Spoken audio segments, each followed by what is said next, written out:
Hello and welcome. I'm Malcolm. I'm the host of Mal on the Movies and TV. Today we'll be talking about TV.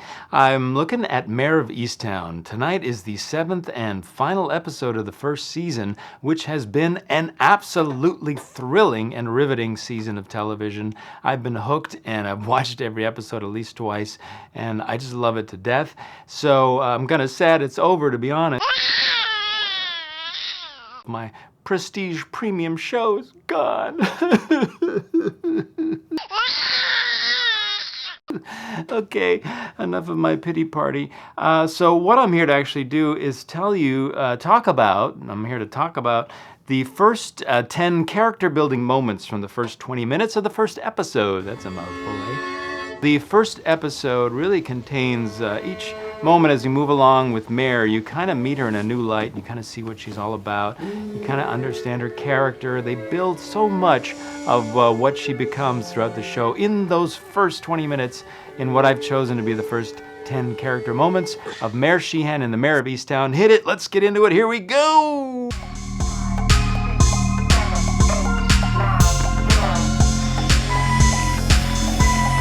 In this first moment, we meet Mare. She's been woken up by a community member, an elderly woman, who calls her and reports something going on in the neighborhood. Not really her purview, but she goes over and explains how, she's the detective sergeant, which lets us know who she is, and that maybe she should just call the regular police department when she has a minor complaint.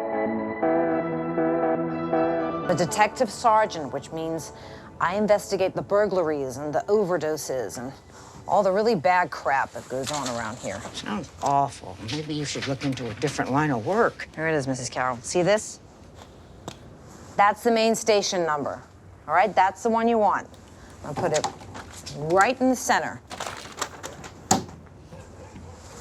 So you call them, okay? Next time, instead of waking me up. In this second beat, Mare's talking to her chief, and she's really showing us that she's a no-nonsense person. It's the 1-year anniversary of this missing girl, which has affected her community in a big way, and it's all on her shoulders to solve this case, which she hasn't been able to solve. So here she's really showing that she's just like a cold hard realist, really, and what's she gonna do? There's only so much one person can do. Katie Bailey was a known drug abuser with a history of prostitution. She's probably lying at the bottom of the Delaware River right now. This third moment I find really hilarious. She needs to get an aquarium for her grandson's turtle, and she really doesn't want to be bothered to pay too much for it. This is the Oasis habitat. This is another nice setup. Yeah, it also has I think even simpler. I doubt the thing's gonna live very long. This fourth moment is actually even funnier because it's kind of a running motif throughout the show to show that Mare will eat all kinds of, what's the word, easy carbs? That's what you said about the lizard. 2 weeks later, I was flushing it down the toilet. Did you really flush it down the toilet? Yeah, I did. I'm guilty, Frank. Okay. This fifth moment is amazing. Mare does her own stunts, which means Kate Winslet does her own stunts, which means she's a rock star. This is all one take. You can see her jumping over the fence, and she twists her ankle, or at least she makes us believe she has. Oh, God damn it! Fuck! This sixth moment is awesome. Mare is showing that she has patience and she's nurturing on the job. She helps out a rookie who's hyperventilating because he can't stand the sight of blood. What's the matter? The sight of blood. Don't look at it then. Get out of the doorway. Go on, sit down. Hurry up. Come on. Put your head between your knees. Squeeze both your fists. God. I think maybe you should have thought about that before becoming a cop. In this seventh moment, we see how Mare genuinely cares about the people in her community. Here, we meet her confronting a woman at her wit's end with a family matter, and we see how she genuinely cares about this person who is not only someone in a traumatic moment, but she's a friend and a neighbor. But sometimes I wish he would just fucking die. I do. I really do. Just get it over with, because I can't do this anymore. Hey. Okay. All right? Wait here.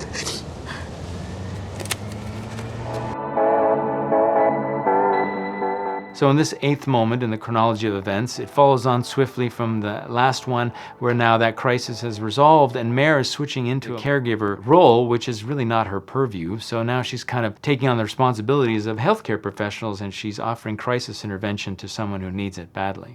So your options are, you sleep in the house, freeze your balls off, or you go to the shelter with a bed and a blanket and a hot meal.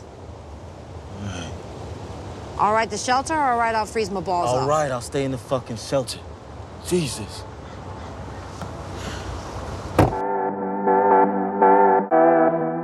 In this 9th moment, which is really, the 3rd part of this crisis, we see Mare getting shit done because she knows, I'm doing the accent now, she knows that the heat shouldn't be turned off, and she cares, right? So she tells this rookie cop that he needs to do X, Y, and Z to get the company to turn the heat back on, which is very important. So she gets shit done. And call Pico Gas. Let them know they're breaking the law. And unless they want us to notify the Public Utilities Commission on their asses, they're gonna put his fucking heat back on. You got it, Sarge. Final moment, 10 of 10, here we are. It shows what a great sense of humor Mare has. She just buttons this anecdote right at the end, and it's fantastic. Have a look. Hey, you good? I'm good. Welcome. It's just a really quick, hilarious little beat, which shows that Mare has a genuine sense of humor, which is really played up in this show, especially between the relationship between her mother, played by Jean Smart, and herself, who really have like a sitcom banter within this dramatic show, which is a great juxtaposition to some of the darker, more heavy elements of the show. Once I got into the 2nd episode, I really started to see the humor more, and then when I went back and analyzed this, I started to see the humor everywhere, and I was like, how did I miss this the first time around? Kate Winslet is just phenomenal at the dramatic beats, and she also is hilarious. She's really funny. She can just do it all. This show is outstanding. The cast is phenomenal all the way around.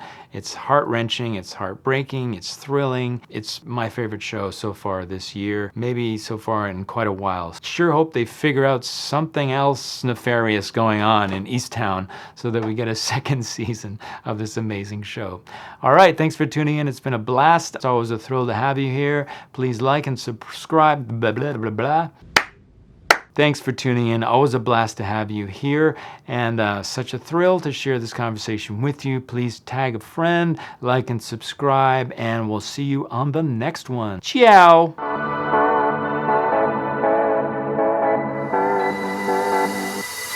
It's good shit.